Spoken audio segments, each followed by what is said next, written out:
ओम नमो भगवते वासुदेवाय नमः। हरिवंश पुराण एक बहुत ही महत्वपूर्ण ग्रंथ है।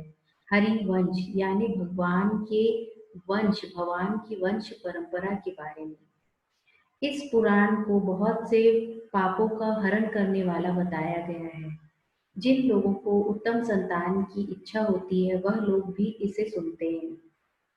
कहा जाता है कि हरिवंश पुराण का अगर आपको पूरा पुण्य लेना है तो इस पुराण को पूरा कंप्लीट सुनने के बाद आपको कुछ दान दक्षिणा देनी चाहिए।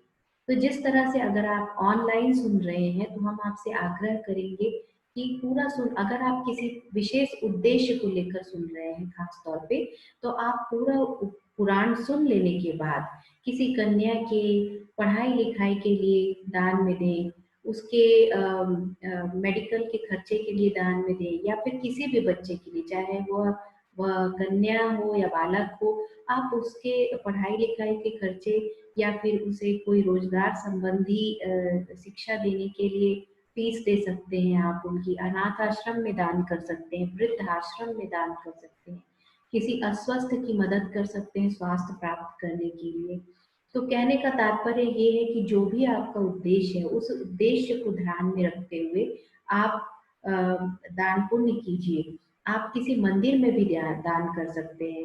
मंदिर भी बहुत सारी चैरिटी करते हैं, बहुत लोगों को खाना खिलाते हैं, इसलिए आप ऐसे मंदिर में भी दान कर सकते हैं जहाँ आपके पैसे का सदुपयोग हो। इस ग्रंथ को बहुत ही पुण्य देने वाला बताया गया है। कहने का तात्पर्य ये है कि भक्त को कथावाचक के पास बैठकर कथा सुननी चाहिए। कथावाचक और भक्त दोनों को जितेंद्रिय होना चाहिए। ऐसा अ, ऐसा वैशंपायन जी जन्मेजय जी से कहते हैं। कथा का प्रथम पारायण के समय स्वर्ग यात्रा के लिए दिव्य विमान प्राप्त होता है, और दूसरे पारायण पर मनुष्य देवलोक में सम्मानित होता है। तीसरे पारायण पर वह द्वादश का फल प्राप्त करता है और उसे हजारों वर्ष तक सुख भोगने का अधिकार मिलता है। चौथे पारायण पर वाजपेयी यज्ञ का फल मिलता है और पांचवें पारायण का फल अ, दुगना हो जाता है। सो वैशंपायन जी कहते हैं कि हे राजन, इस प्रकार अनेक पारायणों के बाद मूलतः मनुष्य धीरे धीरे उत्तम से भी और उत्तम होता जाता है। इसलिए जिन्हें भी सांसारिक सुख की कामना है या मोक्ष की कामना है, उन्हें भगवान विष्णु की कथाओं का वर्णन अथवा श्रवण करना चाहिए। इन श्रुतियों में महाभारत प्रमुख है।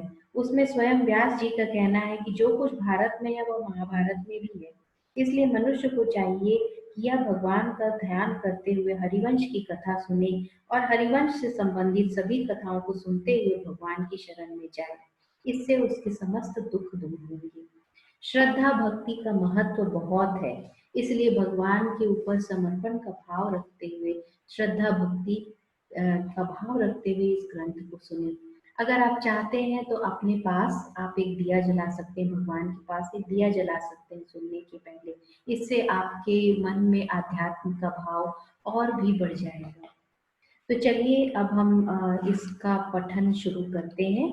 इसको हम एक ही वीडियो में नहीं डालेंगे, यह अलग अलग वीडियो में रहेगा और एक के बाद एक आपको इसके लिंक मिल जाएंगे। तो चलिए शुरू करते हैं।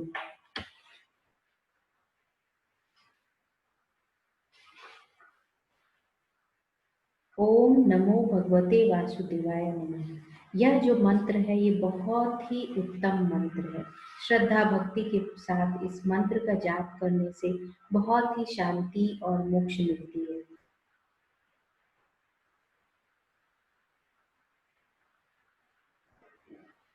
इसमें सबसे पहले वैवस्वत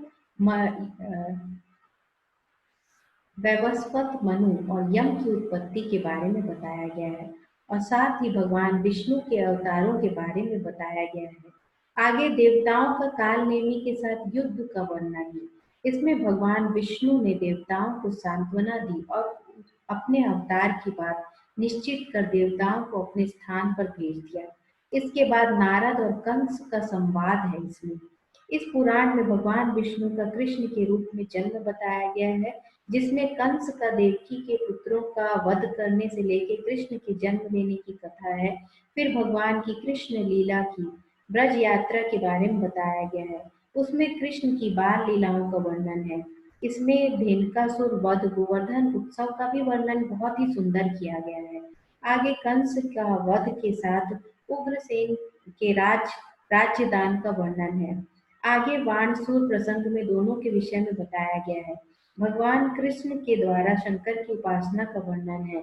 हंस डिंबक प्रसंग का वर्णन है। अंत में श्री कृष्ण और नंद यशोदा से मिलन का वर्णन है। हरिवंश की कथा के समय व्यापकता और समर्पण का भाव होना चाहिए। भक्त को कथावाचक के पास बैठकर कहानी सुननी चाहिए। जो व्यक्ति पुरुष परम प्राप्ति की कामना करता है, उसे भगवान विष्णु की कथाओं का वर्णन और श्रवण करना चाहिए, बहुत ही भक्ति और श्रद्धा के साथ। ओम नमो भगवते वासुदेवाय नमः। अब आप अगले वीडियो में हम पुराण का श्रवण करना शुरू करेंगे। ओम नमो भगवते वासुदेवाय नमः।